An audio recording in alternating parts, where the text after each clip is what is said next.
Tonight, the opposition speaks following a walkout of Parliament. All the Prime Minister had to do is to obey the rules of the Parliament, have the necessary respect for the Speaker, and simply withdraw the statement. More condemnation for Castries South East MP Guy Joseph following his comments about foreigners in people's beds. And 2,293 students sit the common entrance exam for placement at a secondary school. The details of these stories and more are coming up.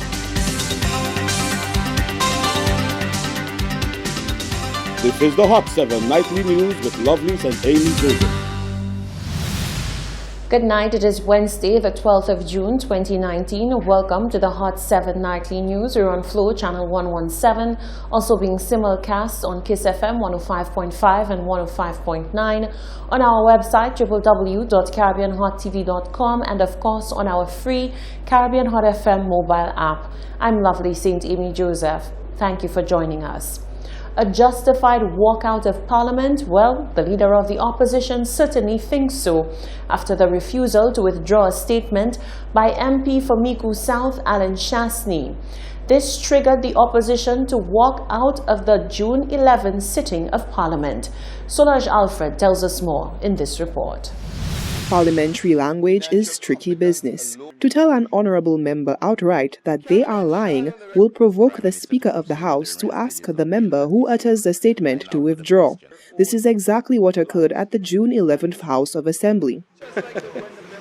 Mr. Speaker, this is the problem, is when members on the other side, right, cannot even substantiate their own lies and mislead them. Just like that when the member came. Mr. Prime Minister. Mr. Prime Minister. We are not supposed to, I'm going to repeat it again. We are not supposed to. It is unparliamentary to call members, refer to any member as a liar, and to say a member has spoken lies is to call him a liar. I'm going to ask you, Mr. Prime Minister, please to withdraw that statement and to refrain from doing it. Mr. Speaker, I refuse to withdraw that statement. Mr. Prime Minister, no. Coming to his own defense, Prime Minister Chasney argued far worse had been said in the House prior to his statements. However, the Speaker of the House insisted on the withdrawal of that statement to the continued disapproval of Chasney. This prompted an unprecedented walkout by members of the opposition. Leader of the opposition, Philip J. Pierre, says the prompted action was a refusal to continue playing part in the farce of democracy within the Parliament, brought on by the disrespect of Prime Minister Alan Chasney. In Parliament, you can't be sued for slander or defamation. So the only recourse that the Speaker has is to ask you to withdraw. And sometimes the Speaker may ask the clerk to strike it off the records. What the Speaker said is withdraw the statement. All the Prime Minister had to do is to obey the rules of the Parliament, have the necessary respect for the Speaker, and simply withdraw the statement. We found that the Prime Minister, after arguing with the Speaker, blatantly refused to withdraw the statement. And in our opinion as the opposition, there was blatant disrespect for the Parliament and disrespect for the Speaker, and he thought we could not be party of these proceedings, and consequently we walked out. Meanwhile, Parliamentary Representative for Castries South, Ines Hilaire, says this continued behavior by the current administration is borderline bullying in the Parliament. He says every effort is being made by members on the opposite side to silence him, which he refuses to do. This has become a pattern. Whenever I stand to speak in the House, the Prime Minister and a couple of other members believe it is their duty to question everything I say.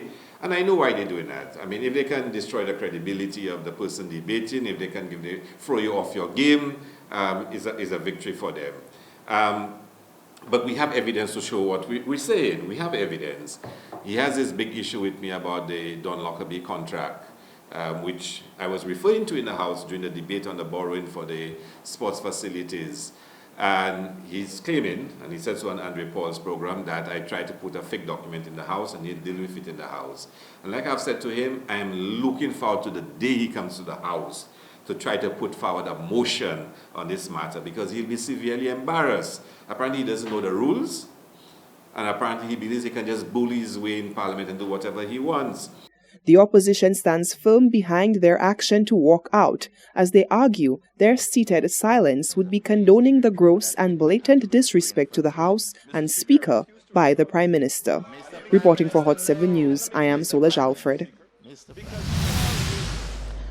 The ruling UWP says Friends, Family and Foreigners, FFF, has been turned into a trio of dirty words by the opposition.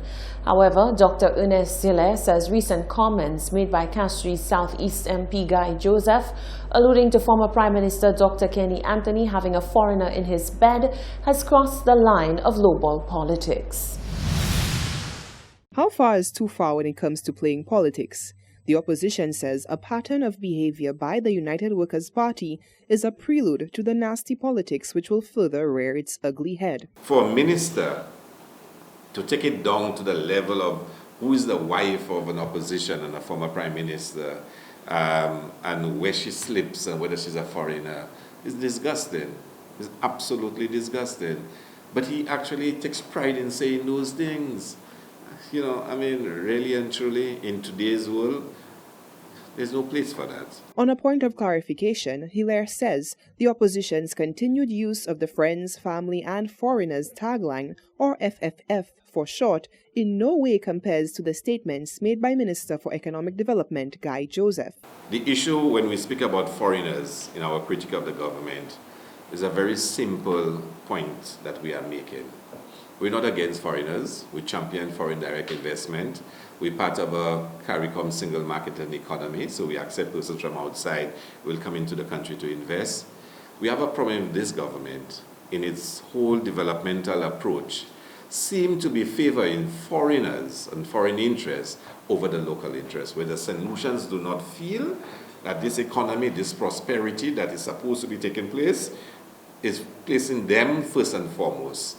Not that you should not have foreigners, but that we should not seek to place foreign interests above that of our national interests. Furthermore, Hilaire questions the far-reaching implications of parliamentarians seemingly having no repercussions for damaging statements made. Prime Minister, what he did on Sunday to try and make a mockery of Philippe, who stammers or used to stammer, is consistent with that insensitivity.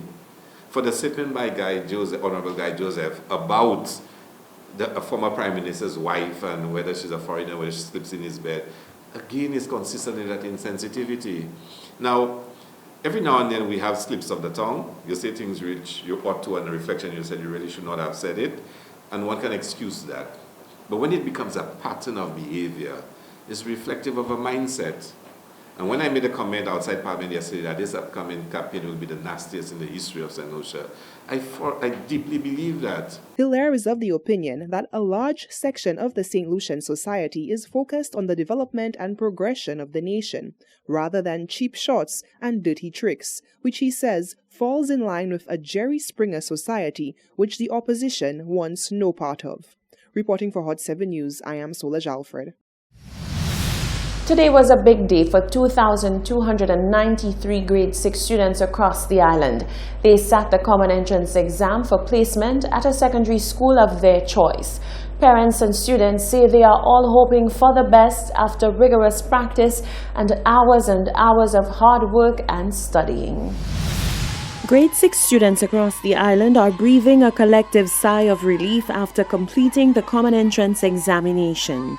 2,293 students sat the exam at 19 examination centers across the island. We spoke to students who say the exam was manageable but challenging in some areas. Their parents were relieved and say they have high hopes about the results. I know that the preparation was done by the teachers, the school, and myself and my wife. So we're pretty confident that she'll do very well. Rianne Joseph says she was challenged in a few areas. It was okay, but the vocabulary was a little bit challenging. What other thing that is challenging for you? The social studies. Zindin Mondesi shared the same sentiment. It was like not that hard. The problems alone that gave me gave me a lot of challenging things. Registrar of Examinations Carmelita Matthew gave an overview of the 2019 Common Entrance Exam Day. These students wrote the exams in English language, mathematics, and a general paper which comprised health and family life, science and technology, study skills, and also social studies. These students were at the examination center from 8:30 a.m. until 3 p.m. today. They had breaks in between, and they were well cared for by our invigilators at these centers, and some of them who needed assistance, special accommodation assistance, were provided with these services by ASPs at these centers. Students who needed a reader, a scribe, or even an attendant to be in the room with them. So these students were given these special accommodations to assist them to be able to write and to cope with the examination today. The results for these exams will be released on the 1st of July 2019. There has been much discussion and debate about the relevance of the Common Entrance exam. Debate continues about whether it should be abolished in the future. Cannabis proponents say after confirming the details of a report that Barbados has sealed a deal with foreign investors intending to develop a medical cannabis industry there worth $1 billion, it has come to light that these very investors were in St. Lucia earlier this year for months, intending to do the very same with no success. After being disappointed by the negotiations conducted here in St. Lucia with the government, the group says investors sought out other islands in the region to float their project. The cannabis movement is encouraging St. Lucia's Prime Minister to step in at this crucial time and make the required decisions immediately to avoid this very situation from being repeated. Certain steps, the cannabis movement says, must be taken as soon as possible in order for St. Lucia to benefit from the cannabis industry. One, they say there must be a moratorium on incarceration as it relates to cannabis. Two, there must be an amnesty for people languishing in prison for cannabis offenses. Three, hemp must be removed from the Misuse of Drugs Act. Number 4, cannabis must be rescheduled from a Schedule 2 Class A substance to a Schedule 2 Class C substance. 5, they're calling for cannabis crimes to be expunged from criminal records. 6, that a national education program be rolled out as soon as possible. And 7, for the government to address the nation on these developments. And in that address, there must be an apology to the Rastafarian community. In other news, Prime Minister Alan Shastney has defended the decision to get into business with Caribbean Galaxy Real Estate for a resort at Canals. Caribbean Galaxy Real Estate Corporation announced it will break ground later this year for construction of the Canals Resort, which includes Dreams and Zoetry, offering 330 beachfront rooms overlooking the Atlantic Ocean to the south, together with an oceanfront residence with 380 apartments. The dual resorts will offer restaurants, bars, conference centers, grad theaters, a spa, children's clubs, and core and entertainment areas. Prime Minister Alan Shastney was questioned about why he has such confidence in the developers when their St. Kitts resort is yet to be completed. Currently, Caribbean Galaxy is building the Ramada at Wyndham Resort in St. Kitts, scheduled for completion in September. I spoke to the government there, and the government were very, very satisfied and have a lot of confidence in them. A team went to China and met with their investment team and at a major launch that took place there. Everybody is very enthusiastic. The first part of the project is not being done under the CIP program, so in fact they're investing their own money in building the 350 rooms, and they're going to be using the CIP to build the villas. So far I can tell you they've been a very professional group. They've been going by the laws here in St. Lucia, and we're extremely encouraged. Prime Minister Alan Chasney says he's excited for the start of the project later this year. You're watching the Hot 7 Nightly News. Still to come, the Education Minister calls for a thorough investigation into the slaying of a student and extends sympathy to the family. The Folk Research Center is well on its way to raising sufficient funds for the rebuilding of its Mount Pleasant headquarters. And with the recent launch of Vaval TV, the newest addition to Hot 7 TV, media pioneers are praising the station's effort to fill the void leading up to Carnival. Those stories and more when we return.